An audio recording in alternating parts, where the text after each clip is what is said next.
ਆਪਣਾ ਅੱਡਾ ਹੈਗਾ ਸਬਜ਼ੀ ਮੰਡੀ। ਉਸ ਤੋਂ ਇਲਾਵਾ ਆਪਾਂ 2 ਰੇੜੀਆਂ ਫਿਰ ਤੁਰ ਕੇ ਵੇਚਦੇ ਹਾਂ।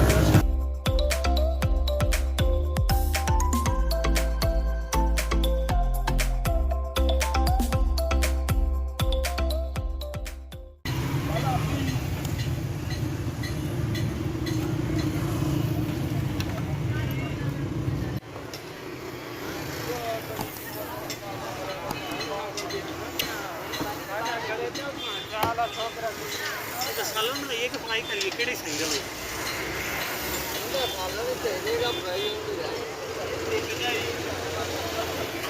सब फ्राई के देना है।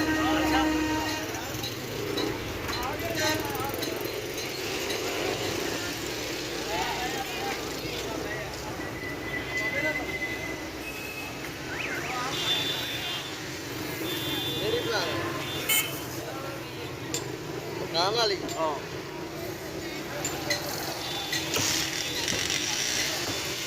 मछली कितनी किस्म होनी है वैसे नाम हाँ एक काफी ज़्यादा मशहूर कहते हैं जो लोग ज़्यादा पसंद करते हैं रोहू हो गया, सिल्वर हो गया, ग्रास हो गया, मराठा हो गया, थैला हो गया।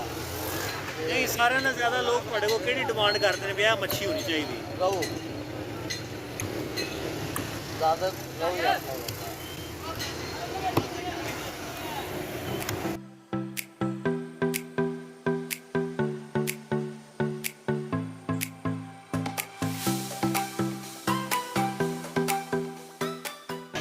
मच्छी की सारे नाल वड्डी मार्केट केड़ी है और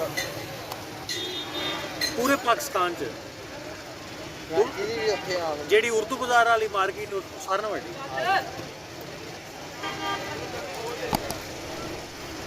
ये किन्नी तुसी रोज़ लैके आंदे जे रेहड़ी ते ਇਹੋ ਵੀ 25 ਕਿਲੋ सेल हो जाती सारी ਬਾਕੀ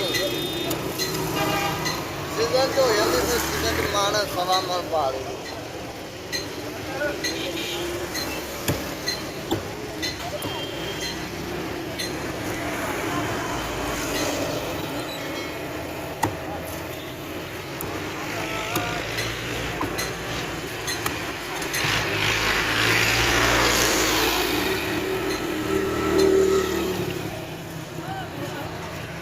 मसाला चंगी तरह ला ਆ ਨਿੰਮਕ ਤੇ ਜੁਕਾਨ ਹੈ ਅੱਧਾ ਘੰਟਾ ਜਾਂ ਘੰਟਾ ਰੱਖ ਕੇ ਧੋ ਲੈਣਾ ਜਿਹੜੀ ਫਿਰ ਉਹਨੂੰ ਹੁੰਦੀ ਨਾ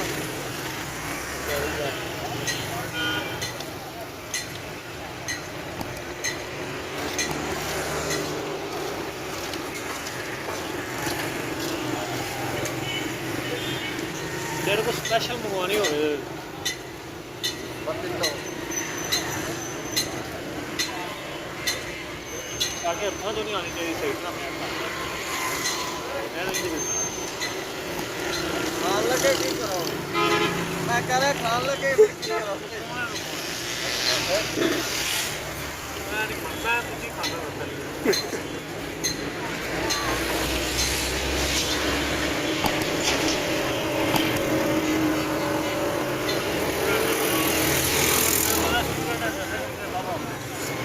चल भी लेंगे नहीं खाना एक और कर अपने को भाई